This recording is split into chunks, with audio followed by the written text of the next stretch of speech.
It's 9 o'clock.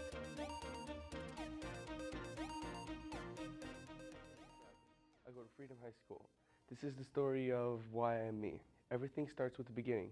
I was born in December 26, 1998. I grew up with my mom, dad, and sister Rosie. I grew up as a troublesome baby. When I was 3 or 4 or so, I snuck out into the world and went to the 7-Eleven down the road. The 4th of July, my mom found me, of course, but so did the cops. I grew up with a mental problem known as ADHD, but in layman's terms, it's just me not being able to sit still for more than a half a minute. I grew up with lots of family and lots of aunts and uncles and cousins, but when I came to school, I would bother everyone. I had little friends, and the ones I did have were little more than acquaintances. So I grew up being bullied, but then there was this one winter. When I was 6 or 7, we had a steep hill with a ramp on it. I flew off and I did a forward 180 and landed on my neck. When I landed in the snow and stopped moving, I could not move any of my body. I could not open my eyes or anything. All I could do was see darkness and felt only cold. What was a couple seconds felt like centuries. The next thing I remember besides darkness and cold was my mom running over to me and yanking me up and suddenly being able to move again. I never told her that feeling, life, life went on. And I was being bullied in school by a huge 5th grader, and when I was in the 2nd grade, another 5th grader was holding me back while he ran at me. I lifted my foot up and he ran into it and hit his groin, and he fell to the ground. And when the bus came, too fast. When I left elementary school, I moved to East Hills, but for a year, then the staff and my parents believed that if I stayed in East Hills, I would have gotten hurt so badly.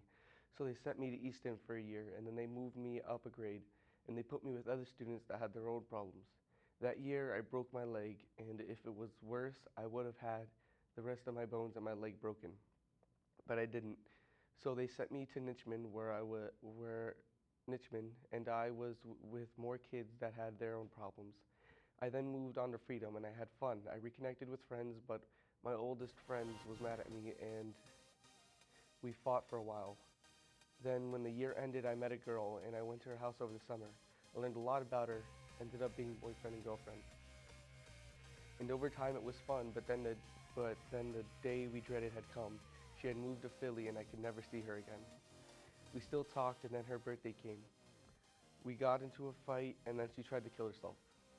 She had past problems, but she tried to do it before. When I heard this, I was stunned, and then after a while, I got a text, and it said, "Are you gonna go to the funeral?" And then my heart dropped. And then a little later, like 2 weeks or so, the person said she was kidding, and I was so pissed, but I started the fight over something really stupid, and I felt it was my fault that she tried to kill herself. But then she called she sounded so tired, and then she said in her really weak voice, "It's not your fault." And she kept saying it, and I did not know what to do, so I thought about it.